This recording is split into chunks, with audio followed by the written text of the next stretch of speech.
함께 가라는 제목으로 하나님께서 우리에게 주신 영적 인사이트를 전가하고자 합니다. 사랑하는 성도 여러분, 혹시 여러분을 힘들게 하는 것이 있습니까? 만약 여러분을 힘들게 하는 것이 있다면 담대하게 대적하십시오.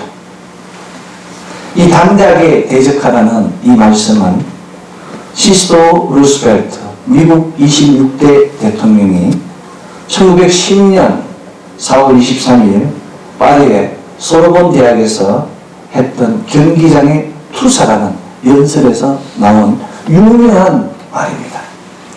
이 연설의 일부는 다음과 같습니다. 관중석에 앉아 비평이나 늘어놓는 사람은 중요하지 않습니다. 진짜 중요한 사람은 경기장에 서 있는 투사입니다. 투사는 온통 먼지와 피로 땀으로 범벅되도록 용맹하게 싸우다가 실수를 저지르기도 하고 상처를 입기도 하고 단점을 나타내기도 합니다. 열정으로 싸움에도 불구하고 때로는 질 수도 있습니다. 그럼에도 불구하고 담대하게 대적하여 싸운 사람은 승리의 결실을 얻을 수도 있지만 졌어도 자랑스러운 패자가 됩니다. 라고 연설했습니다. 담대하게 대적한 사람은, 최선을 다한 사람은 모두가 사랑합니다. 이것이 바로 우리의 인생입니다. 서로 경기장의 투사와 같이 담대하게 대적하다가 로저가 될지라도 다음의 기회가 있습니다. 자신의 실수를 되돌아본 후 피드백한 후에 다시 새로운 도전을 행할 수 있습니다. 이것이 바로 참된 인생의 방법이며 참된 의지며 참된 믿음입니다. 하나님께서 우리에게 주신 믿음은 담대하게 대적하는 것입니다. 나를 향하여 날라오는 어둠의 계계들, 어둠의 스킬들, 그 모든 것들을 담대하게 대적하는 것이 하나님께서 우리에게 주신 믿음의 방법입니다. 오늘 구약성서 본문 10편 30편 5절은 저녁에는 울음이 기숙할지라도 아침에는 기쁨이 오리라 라고 기록하고 있습니다.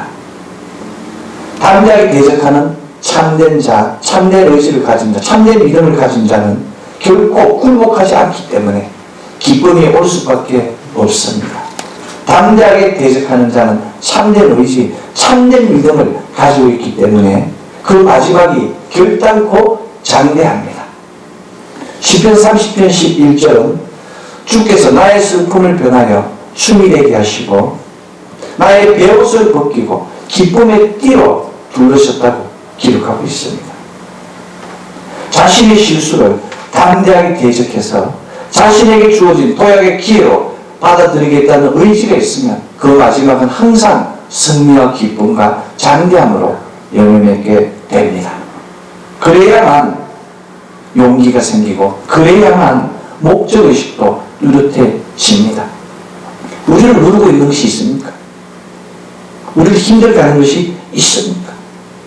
우리 인생은 다양한 경기가 벌어지는 경기장과 같습니다. 그곳에는 좋은 사람들과의 좋은 만남이 있을 수도 있으며 창조적 행위를 통해서 위대한 승리를 얻을 수도 있습니다. 또한 마음에 들지 않는 사람과 경기를 해야 하는 불편함도 있습니다. 그래서 사람들은 경기장 안에서 투사로 싸우는 것을 싫어합니다. 주저합니다. 단지 비평하고 관람하는 것을 즐기고자 합니다. 그래서 답답하고 무거운 갑옷을 버리고 현실을 외면하고 숨어버리는 비겁한 사람도 있습니다. 오늘 요한복음 21장이 바로 경기장에서 싸우기를 투사임을 포기하고 자신의 생업으로 디베라 바닷가에서 고기나 잡는 그런 사람으로 무용한 사람으로 지내겠다는 7명의 이야기가 나옵니다.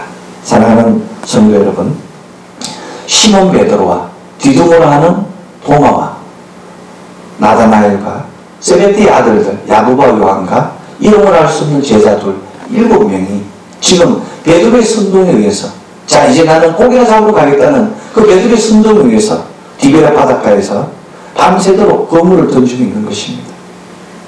그럼에도 불구하고 그들은 한 마리 고기도 잡지 않았습니다. 사람의 생각으로, 사람의 방법으로, 그 디베라 바닷가에서 어릴 때부터 장구 치는 물장구로 수영을 하며 그 물고기에 가는 길을 잘 아는 베테랑 어부가 7명이 수척의 배를 동원해서 그물을 던졌음에도 불구하고 단 한 마리도 잡지 못한 것입니다. 사람이 아무리 자기 생각으로 하려고 해도 하나님이 손을 들어주시지 않으면, 간섭하시지 않으면 아무것도 얻을 수 없습니다. 사랑하는 성도 여러분, 인간의 사고의 폭은 이처럼 종이쪽보다 얇습니다. 이것을 바라보는 예수 그리스도의 마음은 얼마나 안타까웠겠습니까? 예수 그리스도는 우리 모두의 신랑입니다.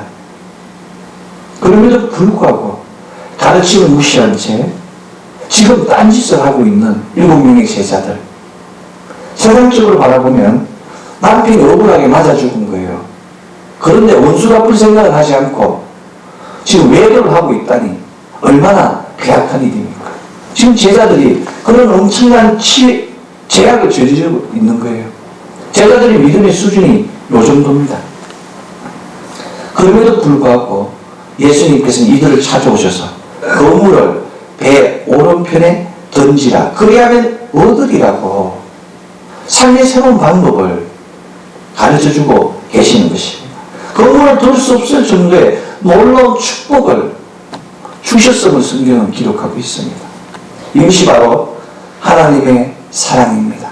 내가 아무리 제약 가운데 있을지라도, 수능 가운데 있을지라도 내 마음속에 예수님을 향한 그 사랑이, 믿음이 꺼지지 않고 있다면, 식지 않고 있다면 주님이 찾아오셔서 새로운 방법으로, 새로운 불길을, 새로운 활로를 열어주시는 것입니다.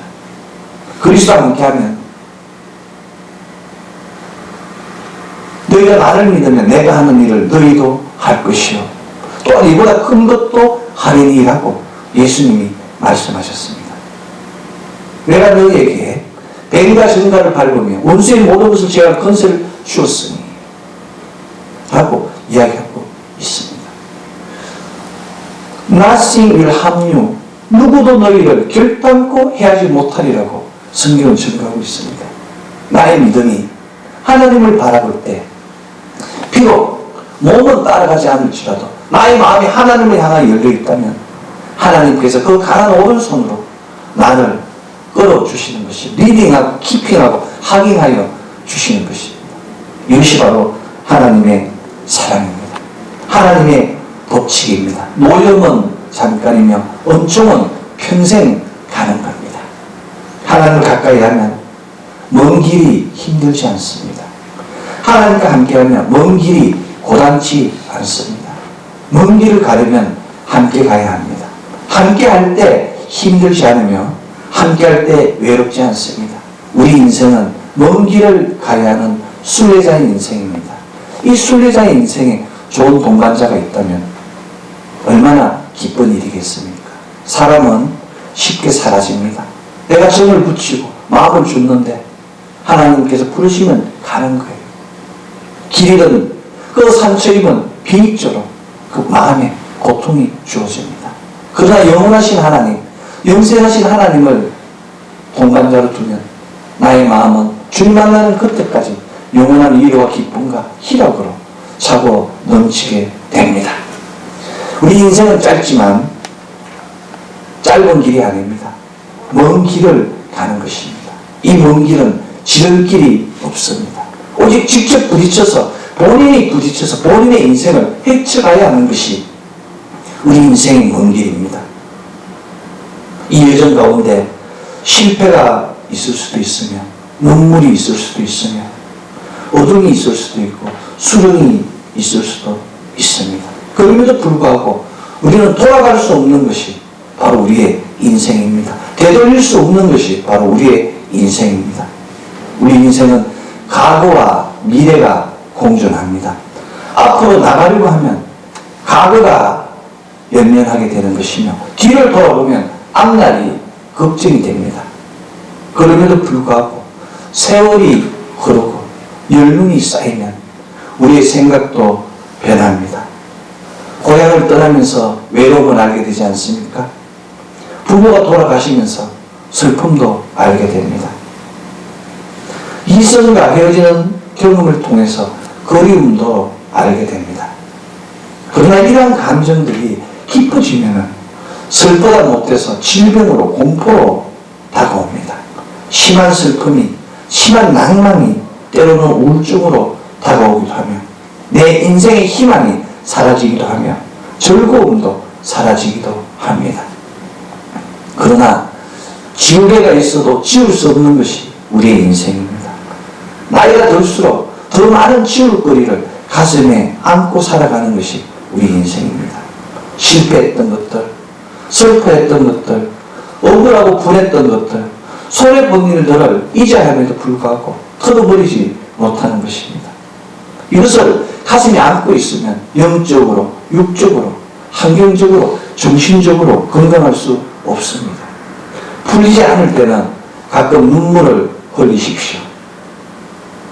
눈물 때문에 세상의 안개처럼 부옇게 될지라도 앞으로 해야 될 일이 더 많은 것이 눈물로 나의 감정을 정하지 않으면 주님 앞에 고백하고 눈물로 회개하지 않고 털지 않으면 앞으로 살아갈 일이 더 공고하기 때문에 눈물로 주님께 아뢰고 우리의 모든 억울하고 분했던 일들, 답답했던 일들, 슬펐던 일들, 손해본 일들을 다 덮어야 합니다. 인생은 이처럼 묶인 사슬과 같이 슬픔과 고통으로 묶여있는 길입니다. 그럼에도 불구하고 이 묶인 사슬을 풀어가면서 기쁨과 즐거움을 느끼는 것이 우리 인생입니다. 지금 여러분은 이 슬픔과 고통의 인생길에서 어떻게 사슬을 풀고 있으며 그 사슬을 통하여 어떠한 기쁨과 즐거움을 받고 있는 것입니까? 고은이라는 유명한 시인이 있습니다. 고은 시인은 그 꽃이라는 시에서 내려갈 때 보았네, 올라갈 때 못 본 그 꽃을, 내려갈 때 본 거예요, 올라갈 때 못 본 그 꽃을 라고 고백했습니다. 짧은 시지만 우리 인생의 맥을 보여주는 시입니다. 무조건 앞만 보고 나아가면 놓치는 것이 많습니다. 세상은 무조건 앞으로 나가라고 하지 않습니까? 무조건 멀리 가라고 하지 않습니까? 무조건 빨리 가라고 하지 않습니까? 무조건 높이 올라가라고 하지 않습니까? 그러나 무조건 앞으로만 빨리 높이 멀리 나가다 보면 가장 중요한 것을 놓칠 때가 많습니다. 기차도 간이역에서 쉬어가며 고속버스도 휴게소에서 쉬어갑니다. 비행기도 경유지에서 쉬어가지 않습니까? 소도 시험시험 몰아야지 전기가 깊이 박히는 겁니다. 쉬어가는 법을 배워야 합니다. 일에 묻혀 사는 것도 중요하지만 일 바깥에서 그 안을 바라볼 줄 아는 대안도 지혜도 필요합니다. 우리가 잘 아는 장기판에서는 훈수 뜨는 사람이 더 잘합니다. 왜냐하면 훈수 뜨는 사람은 마음의 여유가 있기 때문입니다. 넓게 볼 줄 아는 여유로운 마음, 큰 경영을 하려면 그런 것이 필요합니다. 그런데 이 넓게 볼 줄 아는 여유로운 마음, 그 쉬어가는 것보다 더 중요한 것이 있습니다. 바로 자세히 보아야 한다는 점입니다. 여유를 가지고 집중해서 자세히 보아야 볼 수 있습니다. 나태주 시인은 풀꽃이라는 시에서 자세히 보아야 예쁘다, 오래 보아야 사랑스럽다, 너도 그렇다 라고 고백했습니다. 자세히 볼 때 예쁩니다. 오래 봐야 사랑스럽습니다. 우리 모두가 그렇지 않습니까? 음식도 잘게 오래 씹어야 그 맛을 알 수 있습니다. 음식도 잘게 씹어야지, 오래 씹어야지 그 영양분을 완전히 흡수할 수 있습니다. 우리 인생의 먼 길은 여유를 가지고 자세히 집중해서 나아가면 실족하지 않습니다. 조금 힘들어도 지치지 않고 나아가면 언젠가는 목적지에 도착할 수 있습니다. 그럼에도 불구하고 우리 인생의 여정은 혼자 가기에는 너무나 힘들고 고독한 길입니다.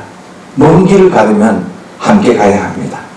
함께 가지 않는 여행은 때로는 인생을 포기하기도 하며 때로는 인생을 돌아가기도 합니다. 함께 하지 못하면 뿔뿔이 흩어지고 결국 자신의 일도 하나님의 일도 할 수 없습니다.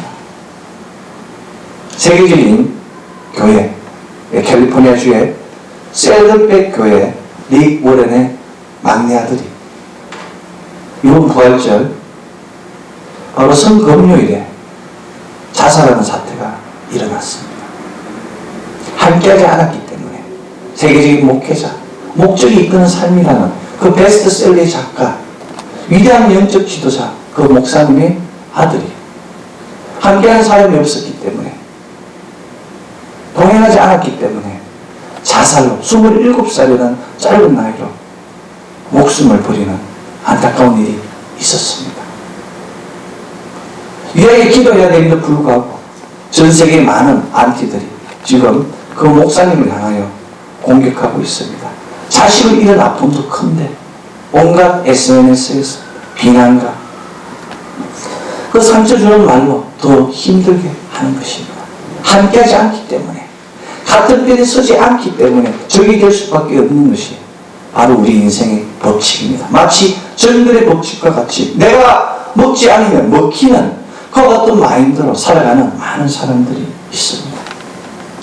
상처 없는 영혼은 없습니다. 상처는 하나님 앞에서 겸손하게 합니다. 다른 사람의 상처를 애통하게 합니다.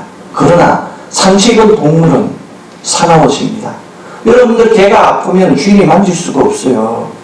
고양이가 목에 가시가 걸리면 주인의 가슴에 헐고 얼굴을 헐고 핥히고 난리고 나지 않습니까? 그런 사람은 상처를 입을수록 하나님을 닮아갑니다.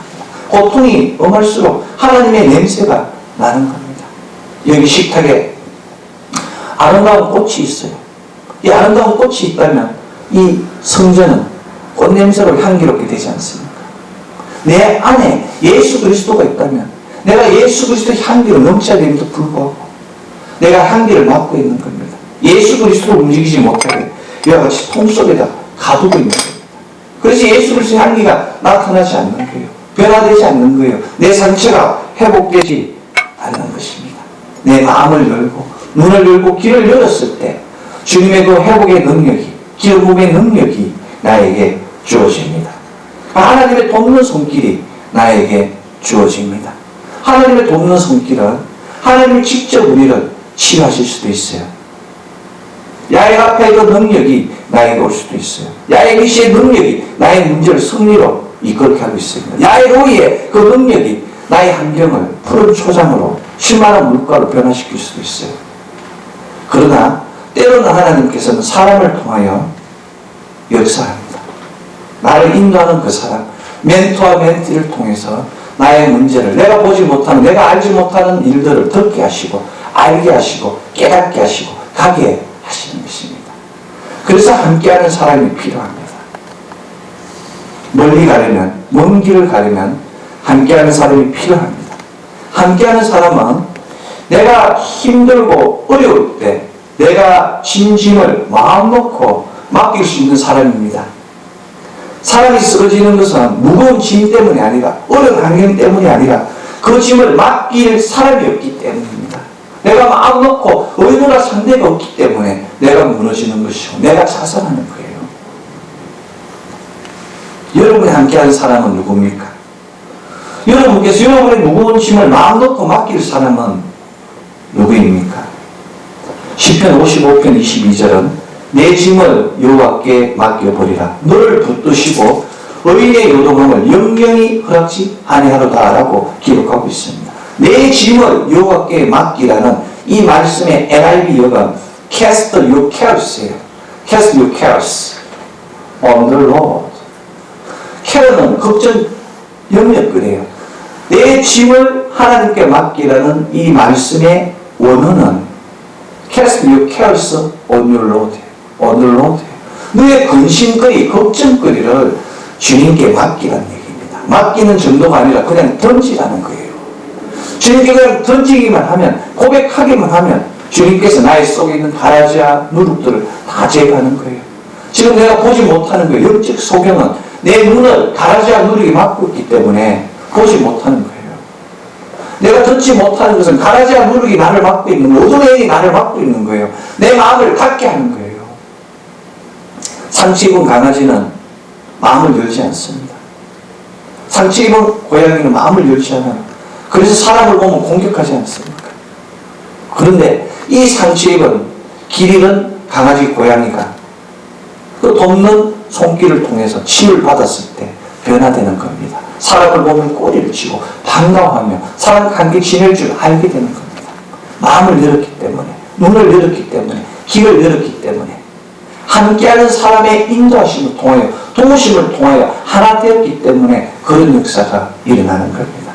사랑하는 성도 여러분, 마태복음 11장 28절은 수고하고 무거운 짐진 자들아 다 내게로 오라 내가 너희를 쉬게 하리라 라고 선포하고 있습니다. 우리 모두는 이 땅에서 유혹받고 고통받는 성도입니다. 그런데 성경은 유혹받고 고통받는 모든 성도들의 수고하고 무거운 짐들을 다 맡기라고 이야기합니다. 그래야 내가 참된 안식을 주겠다고 이야기하고 있습니다. 아멘. 네. 찬양 하나만 하고 오라 오라 내게로 오라 1절만 하겠습니다. 계속해서 말씀을 전하도록 하겠습니다. 아버지 하나님 감사합니다. 오라 오라 내게 오라 내게 오라 내게 오라 오라 오라 내게 오라 쉬게 하리라 쉬게 하리라 쉬게 하리라 오라 오라 내게 오라 쉬게 하리라 아멘. 아멘. 오라고 이야기하고 있어요. Come to me. 내게로 오라고. 그 다음 내가 너에게 참된 힘을 주겠다고 I'll give you rest라고 이야기하고 있습니다. 사랑하는 성도 여러분, 그럼에도 불구하고 염려거리가 있습니까? 그럼에도 불구하고 근심거리가 있습니까? 우리 인생에 고단하고 무거운 짐들, 근심거리, 걱정거리를 예수 그리스도께 맡기십시오. 이것이 바로 은혜입니다. 하나님께서 우리에게 값없이 주시는 값싼 은혜입니다. 그런데 무엇이 걱정입니까? 중요한 것은 내가 마음을 열었을 때, 주님을 온전히 믿었을 때 우리의 무거운 짐을 온전히 맡길 수 있다는 사실입니다. 오스왈드 챔버스라는 사람이 있습니다. 그분은 My utmost for his highest라고 주님은 나의 최고봉이라는 묵상집에서 옳은 짐과 그렇지 않은 짐을 분별하라고 강조합니다. 우리가 기도를 통해서 감당해야 될 짐과 맡겨야 될 짐을 분별할 수 있어야 합니다. 분별할 때 나의 짐이 정리됩니다. 무조건 다 드리는 것이 아니라 내가 해야 될 일과 하나님이 해야 될 일을 분별할 수 있어야 한다는 점입니다. 기도는 현실을 바꿔주지 않습니다. 현실을 바라보는 현실 속에 있는 사람을 바꾸게 되는 거예요. 사람을 통해서 환경을 바꾸게 하는 것이 하나님의 법칙입니다. 내가 지금 너무너무 가난해요. 하나님 부자가 되게 해주세요 하면 환경을 부자로 주는 것이 아니라 부자가 될 수 있는 방법을 하나님께 주시는 거예요. 지혜를 주시는 겁니다. 하나님의 방법을 위해서 영원히 좀 먹고 해지지 않는 그 놀라운 방법으로 나의 길을 열어주시는 것입니다. 현실이 아닌 현실을 바라보는 사람이 되어야 됩니다. 현실 속에 안주하는 사람이 아니라 현실을 변화시키고 다스릴 수 있는 사람이 되어야 합니다. 오늘 신학성서 본문 요한복음 21장 7절 예수의 사랑하시는 그 제자 바로 요한이 베드로에게 이르되 주시라 하시니 베드로가 베드로 벗고 있다가 주라는 그 말씀을 듣고 겉옷을 두르고 바다로 뛰어내리더라라고 기록하고 있습니다. 비겁하며 거짓말장이며 말만 앞서는 베드로가 지금 변화된 모습으로 예수님을 향하여 바닷속을 뛰어들고 있는 것입니다. 베드로는 가장 열심히 있는 제자였으며 그 열심만큼 예수님이 가장 먼저 달려갔어요. 그런데 예수님을 가장 먼저 알아본 사람은 예수님이 사랑하시는 그 제자 요한이었습니다. 요한은 주님이 십자가에 고난당하실 때 다른 제자들은 다 도망갔어도 십자가 아래에서 주님을 지킨 사람이 요한입니다. 그 요한이 예수님을 알아보고 이슬로 주시라고 베드로에게 알려줍니다. 베드로와 요한을 제외한 나머지 제자들은 배에서 그냥 고기를 잡고 있었어요. 요한은 예수님을 알아보고 베드로는 겉옷을 두르고 바다로 뛰어들었지만 나머지 5명은 그냥 건물을 이렇게 올리는 거예요. 고기를 올리는 거예요. 이 사람들을 세상적이라고 비난하면 안 됩니다. 하나님을 알아보는 사람도 있고 하나님 향해 달려가는 사람도 있고 하나님이 있으라는 그 자리에서 묵묵히 하나님의 일을 하는 사람도 필요한 것입니다. 우리가 받은 은사는 다 틀립니다. 요한과 같이 눈이 열려서 하나님을 먼저 알아볼 수도 있고 베드로와 같이 마음이 열려서 가장 먼저 달려갈 수도 있습니다. 나머지 5 제자와 같이 남은 일을 묵묵히 정리하고 예수님께 나아갈 수도 있습니다. 예수님 여러분 각자에게 우리 모두에게 하나의 은사를 주셨어요. 승리를 주시고 미션을 주신 것입니다. 서로의 믿음의 높이를 다투는 것이 어리석은 일입니다. 우리 모두는 묵묵히 함께 가기만 합니다. 뒤처진 자는 끌어주고 부족한 자는 나눠주고 눈물 흘리는 자는 위로하고 주님 주신 소명만 행하면 됩니다. 여러분들 개는 집만 지키는 것이 아니라 주인집 아이라 놀 수도 있습니다. 고양이는 지만 잡는 것이 아니라 정문에서 낮잠을 즐길 수도 있습니다. 사람 역시 하나님 주신 소명만 행하는 것이 아니라 각자의 생활을 즐길 수 있습니다. 그러나 이 각자의 생활이 서로에게 구속이 되어서는 안 됩니다. 많은 사람들이 서로가 서로를 묶은 후에 서로를 힘들게 하지 않습니까?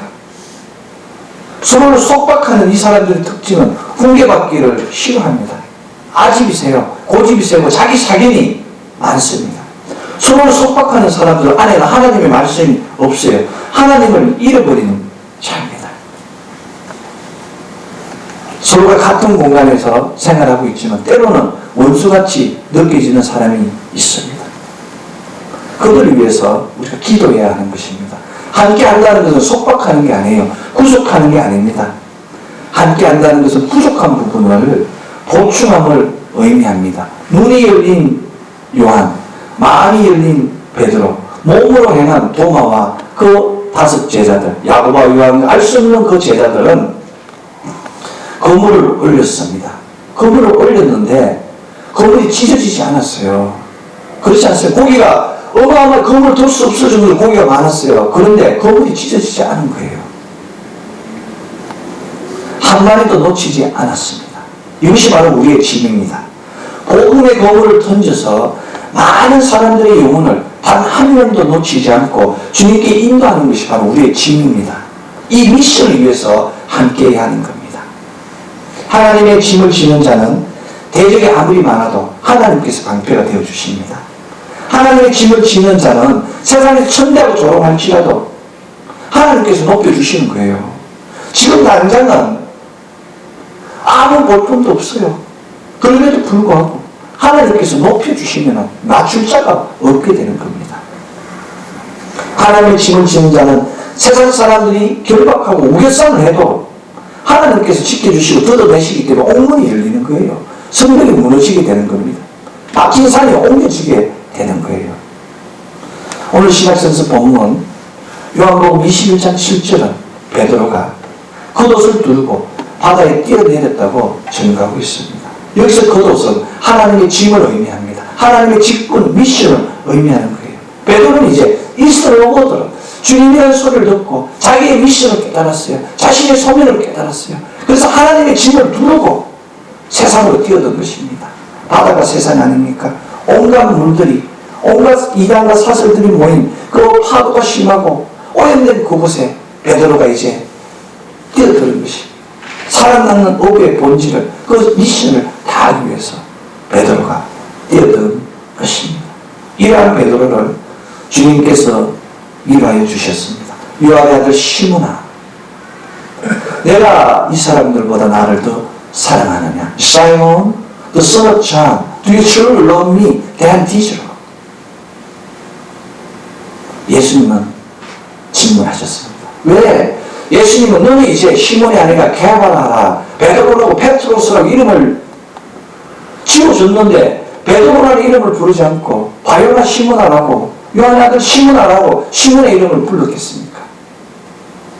바로 가게의 그 모습을 지우기 위해서, 숯불 앞에서 부정했던 그 모습을 지우기 위해서 지금 숯불을 피우고 옛날 이름을 불러주는 겁니다. 바요나 시몬아, 내가 이 사람들보다 나를 더 사랑하냐라고 3번이나 물으심으로써 그 베드로 안에 있는 무의식 속에 있는 그 실수에 대한 죄책감, 그것을 씻어서 새로운 일을 행할 수 있게 만들어 주신 것입니다. 사랑하는 성도 여러분, 베드로의 실수는, 베드로의 과거는 이제 더 겸손하게 만들었습니다. 더 열심을 내게 만들었습니다. 우리 모두는 부족한 사람입니다. 우리 모두는 실수가 많은 사람이에요. 우리 모두는 실패가 많은 사람입니다. 이제 우리가 주님 주신 지혜로 실패와 실수를 덮고 베드로와 같이 겉옷을 두르고 세상에 나아가 주님 높이는 영광을 행하여야 합니다. 베드로와 같이 진실한 믿음이 있는 자도 실수하고 고뇌하지 않습니다. 교회를 떠나고 바닷가로 나가지 않습니다. 지금도 로마 바티칸 그 시티에 바티칸 엉덩이에는 베드로의 무덤이 있어요. 베드로는 예수님과 같이 가면 어떻게 십자가에 내가 매달릴 수 있겠나라고 이야기하면 거꾸로 매달려서 죽음을 당한 믿음의 용사입니다. 담대하게 대적하다가 죽어간 믿음의 용사입니다. 사랑하는 성도 여러분, 주님은 언제나 우리와 함께 하시기를 원하십니다. 우리가 떠나는 먼 길을 안타까워하시고 우리가 동행하기를 원하십니다. 나는 마음이 오냐고 겸손하니 나의 멍에를 베고 내게 배워라. 내 멍에는 쉽고 가벼우니 라고 이야기했습니다. 그 오냐고 겸손한 예수 그리스도의 멍에를 매야 합니다. 예수 그리스도의 멍에를 메고 내가 지금 수고하고 무거운 세상 짐들을 다 주님 앞에 십자가 앞에 내려놓아야 하는 것입니다. 과거를 돌아보며 애통해하며 잘못한 일을 생각하느라 시간을 허비하는 많은 사람들이 있지 않습니까? 누구도 이 땅에서 형통하지 않습니다. 아무리 높은 교관이라도, 아무리 명망 있는 학자라도 질병과 노환을 피할 수 없습니다. 이 땅에 누구도 내일을 장담할 수 없는 거예요. 돌고 도는 세상에서 돌지만 말고 주님 주신 십자가의 그 길을, 비아돌로라스의 그 길을 통하여 승리하는 우리 되기 원합니다. 우리의 먼 인생길, 수고하고 짐진 모든 것들을 주의 십자가 앞에 내려놓고 주님의 쉽고 가벼운 멍에와 짐을 메는 우리 되기 원합니다. 예수 그리스도 만나는 그때까지 영원한 예수 그리스도의 동행자 되는 우리 모두 되기를 예수 그리스도 이름으로 축원합니다. 기도하겠습니다. 사랑하는 아버지 하나님, 저희들 불러주시고 이제 하나님 아버지 아직도 완전히 열지 못한 우리의 마음의 눈을 열어주시고 예수 그리스도 보배로운 피로 우리의 마음을 덮어주시고 과거의 실수와 실패를 다 덮어주시고 또 성령의 기름 부음을 통하여 회복시켜 주시며 우리의 눈과 귀를 열어서 해야 될 일과 들어야 될 일을 알게 하시며 감사합니다. 베드로와 같이 하나님 아버지 외면하고 냉담하고 디베라 바닷가에서 고기 잡은 것 같이 세상에 탐닉하였습니다. 이제 아버지 하나님, 이제 주님을 바라보고 주님을 듣고 이제 겉옷을 두르고 하나님의 짐을 지고 세상에 나아가 일하는 우리 되게 하여 주시옵소서. 방해하는 우리의 삶들을, 딱딱한 우리의 시민들을 주님 깨뜨려 주시고 또 근면케 하시고 겸손케 하셔서 주님의 멍에야 주님의 짐으로 주님의 착하고 충성된 종들 기뻐하시는 자 될 수 있도록 주님 동행하여 주시옵소서. 이 거룩한 날 주의 말씀으로 동행하게 하시고 주님 언약의 보좌로 우리 심령 가운데 가하셔서 마르지 않은 생수로 우리를 기쁨과 희락과 즐거움으로 차고 넘치게 하시며 감사합니다. 기도하는 우리 모두들 주님 기억하시고 그 길을 곱게 하여 주시옵소서. 부족한 것들 채워주시고 또 세상에서 사람들 때문에 눈물 흘리지 말게 하시고 물질 때문에 곤비지 말게 하여 주시옵소서. 자녀 때문에 하나님 아버지 기도하지 말게 하시고 주님 주신 지혜와 총명으로 세상을 해쳐가는 귀한 가정 자녀 기억될 수 있도록 동행하여 주시옵소서. 감사드리며 예수 그리스도 이름으로 기도합니다. 아멘.